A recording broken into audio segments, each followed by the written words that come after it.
Hello and welcome back to Danilo2, the channel where we talk about the same stuff that we do on my main channel, but everything's just worse. Today we're talking about the LG UltraFine 4K display for Mac yet again, because well, only a few months after finally caving and deciding to buy that monitor, Apple went and released the Apple Studio display, which leaves me and presumably many others with the question of whether or not this display is still worth it. To which I say yes, and I think Apple think the same. So in this video we'll be comparing the UltraFine 4K to the Apple Studio display, and now that I've had this monitor for about half a year, I'm also going to go through some longer term notes that I have, and I'm also going to be going through the comments and answering some of the questions from the previous video that I made on this monitor.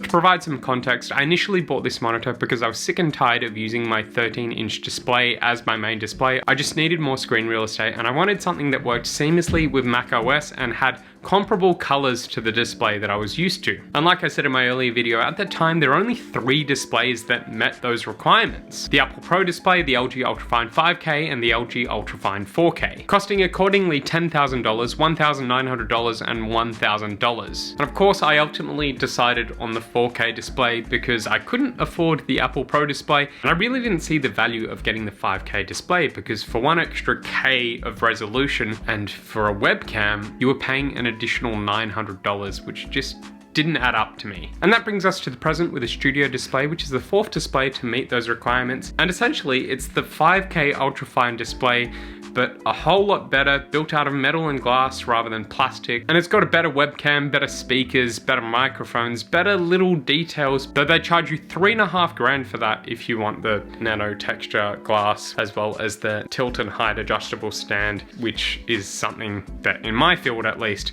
I view as essential. That's an extra $2.5 grand for an extra K of resolution and those extra features, which you could buy a real camera to use as a webcam for $2.5 grand and you'd have money to spare. So for me, that's something that just doesn't make sense. But that's not to say that the Apple Studio display is bad. I've used it a few times here and there in different Apple stores and it's really good, it's really great, I really like it. I wouldn't mind having one. They're quite impressive, and as ever for an Apple product, they're wonderfully built. But for someone like me who was fine using my small laptop screen, who just wanted a bigger display of similar quality that just works with macOS, this display is brilliant, and I definitely recommend buying it if buying the Studio display seems like a financially irresponsible choice.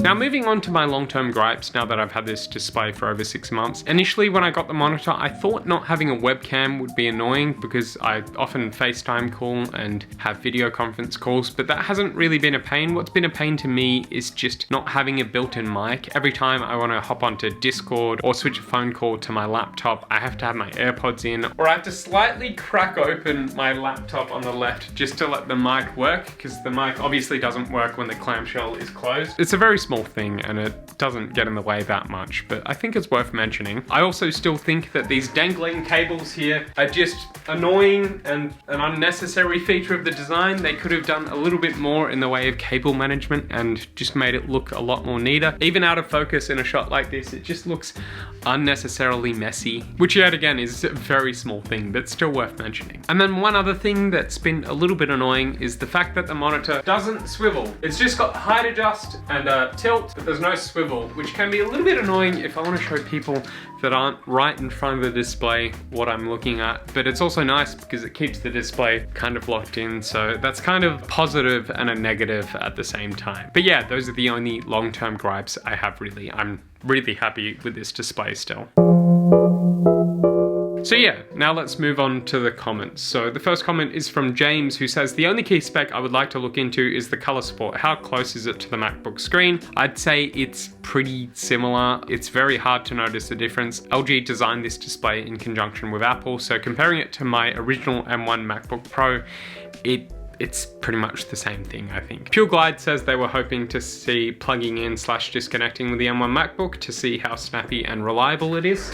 Here's the disconnecting. It disconnects instantly. And if I then go to plug it in, it takes a little moment to be on, but then the display connects. I never really noticed the delay, so it's not really a problem. And honestly, I'm not connecting and disconnecting the laptop all the time. It just stays plugged in. Mauricio says, nice video. Do you have any problems with high DPI resolution? I mean, blurry text, etc. Not really. The display is really sharp, similar to Retina of the MacBook Pros. Text has been wonderful. That was one of the things I was actually concerned about when I first bought the monitor. I really wanted to make sure it was good for reading, because I don't just spend my time editing photo and video, I also do a bit of writing for my YouTube stuff, so it was really important that text looked great. As Iris says, it's always nice to find an Aussie review. Can you still use the headphone jack from the MacBook Pro whilst using the monitor? You totally can. It's what I do. I've actually got a headphone jack plugged in at all times to be connected to my speaker. Ben Smith says, hello, an amazing video, man. Do you have any idea if it's possible to connect a games console PS5 to this display? I think it is possible to connect HDMI things, though I don't know how to do it, but I think it works. If anyone knows exactly how to do this, please let me know in the comments, because I might actually one day want to connect a HDMI device to the display, and it should be able to do it. Moving on to the next comment, Eric Gray says they have 2 SSD drives plugged into the monitor. They're always on even when the MacBook Pro is off.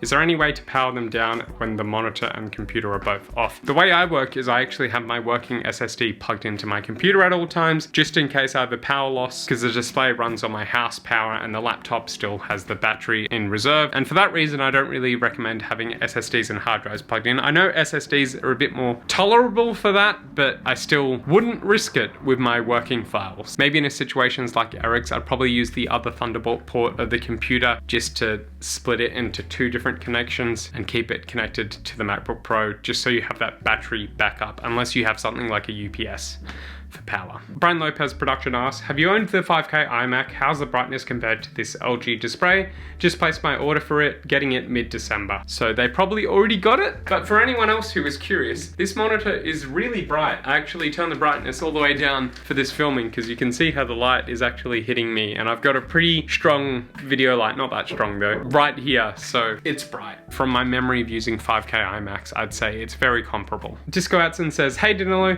the description of the product says VESA bracket not included. Can I easily remove the stand and mount the monitor to a VESA monitor arm? I believe it does actually come with a little VESA compatibility mount thing, mine did at least. Inside of another box, there's this plate and it has the screw holes for VESA. That seems to be very easy to detach and reattach. Doesn't seem like a fuss. I think there's a clicking locking mechanism, so it's a toolless job. As to then mounting it to a VESA system, I'm not entirely sure because I use the stand, but I think you should be fine. And by the looks of it, a lot of the comments are around the same thing, talking about the colors and comparing it just to Macs. It's very good. Like I said before, LG designed it in conjunction with Apple, so it acts like an Apple product. I'll read one more comment, and that's from Andre C, who asks whether or not this display works on a PC. It does work on a PC. I think there's a video by Linus Tech Tips on that, but basically this display is designed for Mac. Don't use it on PC. You won't be able to control the settings as much. It's not made for PCs, so don't bother. And if you're someone who uses both Mac and PC, maybe find something that's a bit more intercompatible.